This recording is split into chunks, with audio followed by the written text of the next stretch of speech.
акыл эси ордунда өлкөлөр үчүн киргизилген.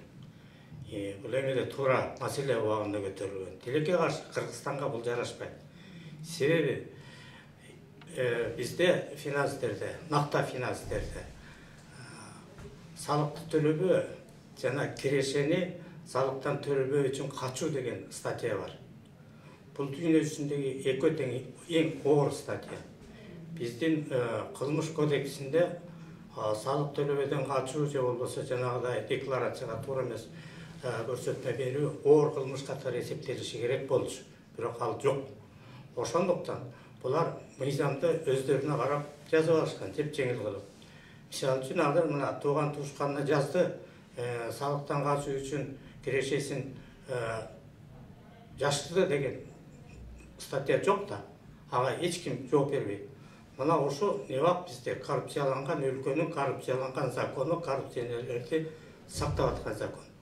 Ошондуктан бул маселе айтылып, көтөрүлүп, журналисттер аркылуу деле ачыкка чыгып атканы менен аягы жакшы жыйынтыкка келген жок. Себеби кустуризация деген бул өзү мыйзамсыз нерсе. Кустуризациянын өзүнүн мыйзамы болуш керек болчу. Ошо мыйзам жанагы салыкты же болбосо салык төлөй турган кирешени жашыруу статьясы менен камакка алынышы керек болчу. Оор кылмыш катары ал жазага тартылыш керек болчу. Бизде Кыргызстанда ошол жок. Демек, бүгүнкү борки коррупционерлер күнү деген сөзүбүз бул жана мынтип айтчу элек илгери жумуртка баш жалпак бети бар адамдар үчүн жазылган нерсе. Же эт баш бок курсактардын атайы өздөрү үчүн жазып алган мыйзамы. Андыктан маселе көтөрүлгөн маселе эң эле туура, а бирок жыйынтыгы жок болот. Кантип эми ачык айкындуулукка жете алабыз? Мыйзамды өзгөртүү зарыл окшойт. Албетте, ачык айкындуулук болуп атат. Ачык айтып атат баары, ачык айтканы баары кабылып атат. А тескерисинче ошо ачыкка чыккан нерсенин баардыгы тең өзгөчө радиого, телевидениеге, газетага чыкса, ошонун баары кылмыш иши козголуп, жоопко тартылышы керек болчу. А бизде тескерисинче ошо журналисттерди камап атат, айткандарды камап атат. Анан каяктан жүрүп биз кылмышты коррупцияга каршы күрөш жүргүзөбүз. Эч кандай күрөш жок. Биз ошо кылмыштуулукка каршы күрөшкөндөргө каршы күрөшүп атабыз. Ушундай өлкөбүз. Ушундай. Эми мына мен айткан сөзүмдү айтып барсаңар, силер тагамайт. Бул себеби салыктан качуу, салыкты жашыруу, салык төлөбөө деген боюнча лекцияны мен уже 40 жыл окуйм, почти 40 жыл болду.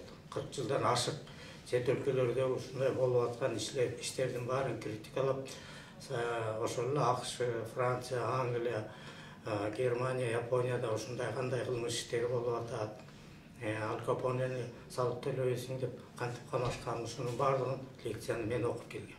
Азыркы ашкабактар муну уккан эмес, билген эмес. Ага ошондо чет өлкө башка өнүккөн өлкөлөр декларацияны ачык көрсөтүүгө кантип жетишишкен? Алар эгерде декларацияны ачык көрсөтпөй койсо, айтып атпаймынбы? Өзүнүн кирешесин жашырды деп камап салган. Аларга кылмыш иши козголгон. А бизде козголбой атпайбы? Кылмыш иши козголбойт, андай статья жок. Аларда бул оор кылмыш катары эсептелет, эгер салык төлөбөсө.